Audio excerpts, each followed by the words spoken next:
کے تاریخی شہر ٹرکی سے تعلق رکھنے والے باصلاحیت مصور صفدر علی جو سیاپی سمرو کے نام سے مشہور ہیں، ان کی گمشدہ پینٹنگ حال ہی میں حیرت انگیز طور پر دوبارہ منظر عام پر آئی، اور اس کہانی نے نہ صرف آرٹ کو حیران کر دیا بلکہ ایک نئے سوال کو جنم دیا: کیا ایک فنکار کو انصاف ملے گا؟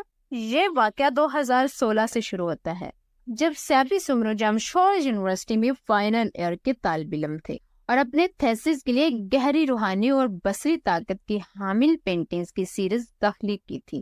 ان کے کام نے ہر دیکھنے والے کو متاثر کیا۔ 2017 میں ان کی 2 پینٹنگز کراچی کے مشہور پیریئر ہال میں نمائش کے لیے رکھی گئی تھی، اور سیاپی سمرو کو بتایا گیا کہ یہ فن پارے فروخت نہ ہوئے تو ان کو واپس کر دیے جائیں گے، لیکن قسمت کو کچھ اور منظور تھا۔ نمائش کے بعد سیاپی کو یہ افسوسناک خبر ملی کہ ان کی پینٹنگز گم ہو گئی ہیں۔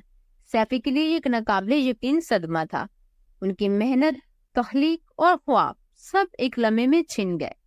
پھر سالوں بعد ARY کے مشہور ڈرامہ سیریل کبھی میں کبھی تم کے ایک سین میں سیاپی سمرو نے اپنی گم شدہ پینٹنگز کو دیوار پر لٹکا ہوا دیکھا۔ ان کی حیرت کا عالم ناقابل بیان تھا۔ انہوں نے سین کو بار بار دیکھا اور آخرکار تصدیق کی کہ یہ پینٹنگز انہی کی ہیں۔ یہ انکشاف سوشل میڈیا پر جنگل کی آگ کی طرح پھیل گیا اور لوگوں کی توجہ کا مرکز بن گیا۔ مگر سوال یہ ہے، کیا ایک فنکار کو اس کے کام کا معاوضہ اور انصاف ملے گا؟ پیریئر ہال کی انتظامیہ نے دعویٰ کیا کہ پینٹنگ اب بھی ان کی گیلری میں موجود ہے اور سیاپی اسے رسید دکھا کر واپس لے سکتے ہیں، مگر بدقسمتی سے وقت گزرنے کے ساتھ ان کے پاس وہ رسید باقی نہیں رہی۔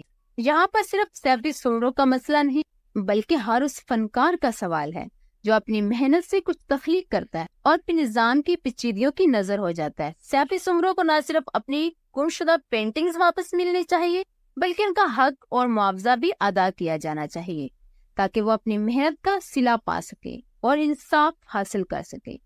یہ کہانی ایک نیا مطالبے کا آغاز ہے کہ فنکاروں کو ان کے کام کی صحیح قدر ملنی چاہیے اور ان کے حقوق کا تحفظ کیا جانا چاہیے تاکہ سیاپی جیسے فنکاروں کے ساتھ یہ ناانصافی دوبارہ نہ ہو۔